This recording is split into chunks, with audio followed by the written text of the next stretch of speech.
Assalamualaikum warahmatullahi wabarakatuh. Apa kabar kawan-kawan sekalian? Saya harap kawan-kawan sekalian dengan keadaan sehat walafiat dan selalu dilindungi oleh Allah Subhanahu wa taala. Di sini saya akan mempresentasikan hasil kerja saya yang berjudul IT Infrastructure Library, di mana tugas saya ini diajukan sebagai nilai UTS saya. Sebelumnya, perkenalkan, nama saya Khairun Nisa dari kelas SI 6A. Untuk mempersingkat waktu, langsung saja kita masuk ke materi IT Infrastructure Library.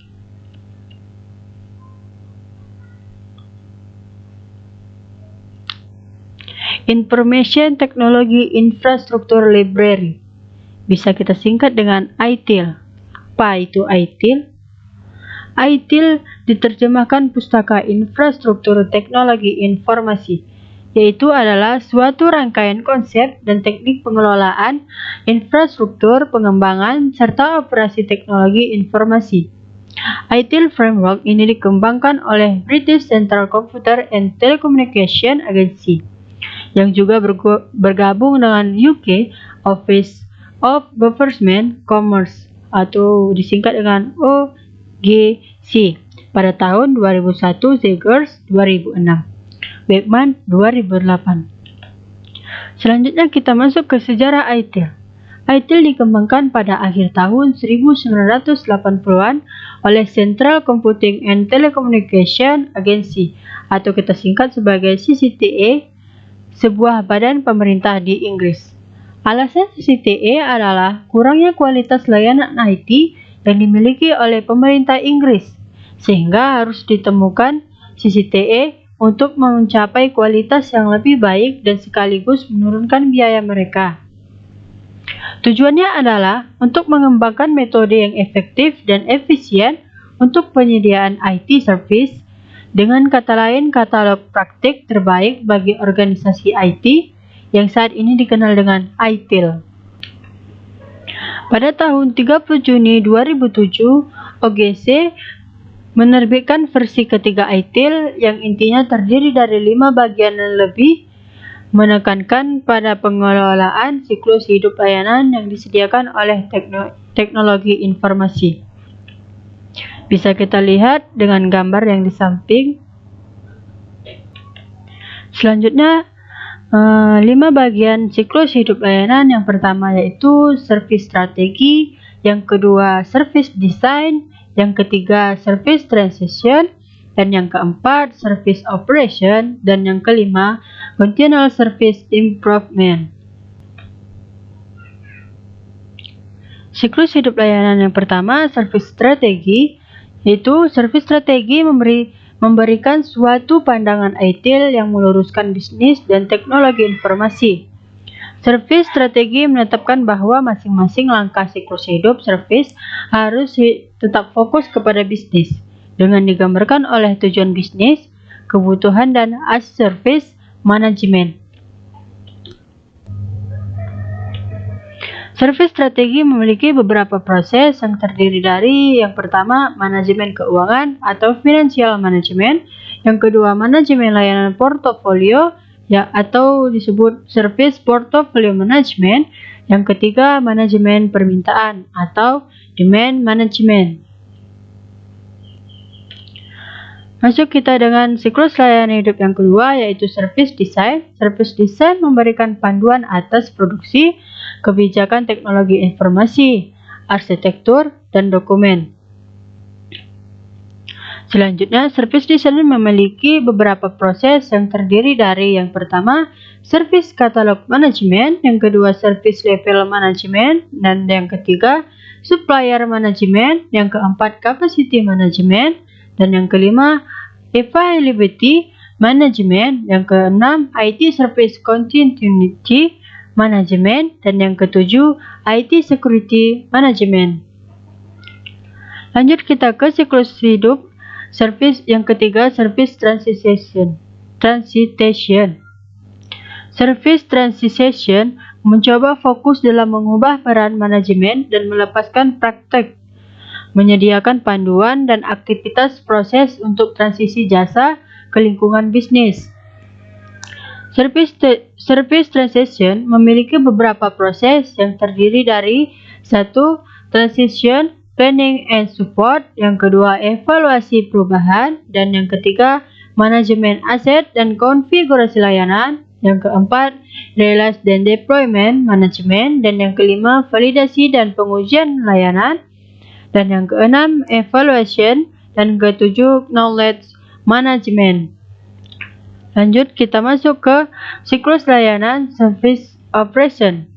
Service operation berfokus kepada penyerahan dan aktivitas proses pengawasan berdasarkan pada suatu pemilihan servis pendukung dan poin-poin kontrol servis penyerahan. Service operation memiliki beberapa proses yang terdiri dari 1. Event management, yang kedua incident management, yang ketiga problem management. Masuk kita dengan siklus layanan yang kelima, yaitu continual service improvement. Continual service improvement berfokus kepada unsur-unsur proses yang terlibat di dalam mengidentifikasi dan memperkenalkan peningkatan service management, seperti halnya yang terdapat dalam servis pengunduran diri.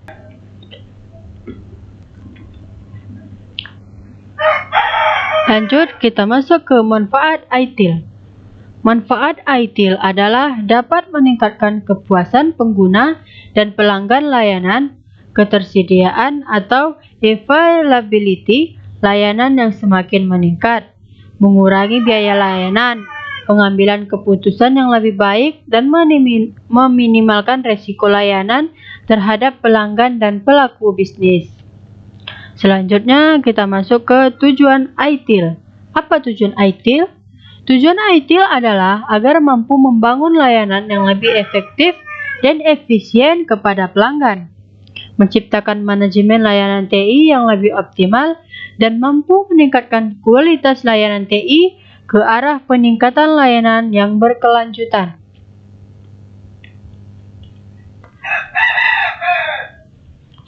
Selanjutnya kita masuk dengan kelebihan dari ITIL. Kelebihan dari ITIL itu terbagi dari 5. Yang pertama, kelebihannya yaitu pelayanan ITIL yang sudah terbukti dan digunakan secara global. Dan yang kedua, peningkatan kepuasan dan hubungan pelanggan dengan perusahaan. Dan yang ketiga, kelebihan ITIL ini kualitas layanan yang lebih baik. Dan yang keempat, produktivitas yang lebih baik bagi perusahaan. Kelebihan yang kelima, pemanfaatan standar industri untuk penyediaan layanan TI berkualitas tinggi sesuai dengan implementasi perusahaan berskala kecil maupun berskala besar. Selanjutnya, kita masuk ke kelebihan ITIL. Kelebihan ITIL ini terbagi dari 7.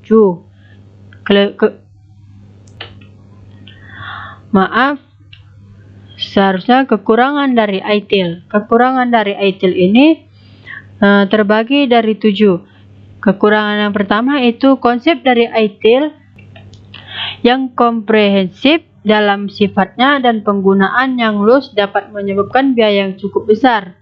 Yang kedua, versi ketiga dari ITIL mencakup keseluruhan Livesley sehingga tidak mudah dimengerti, di mana versi kedua dari ITIL hanya berfokus kepada produksi dan support untuk proses sederhana sehingga lebih mudah untuk dimengerti.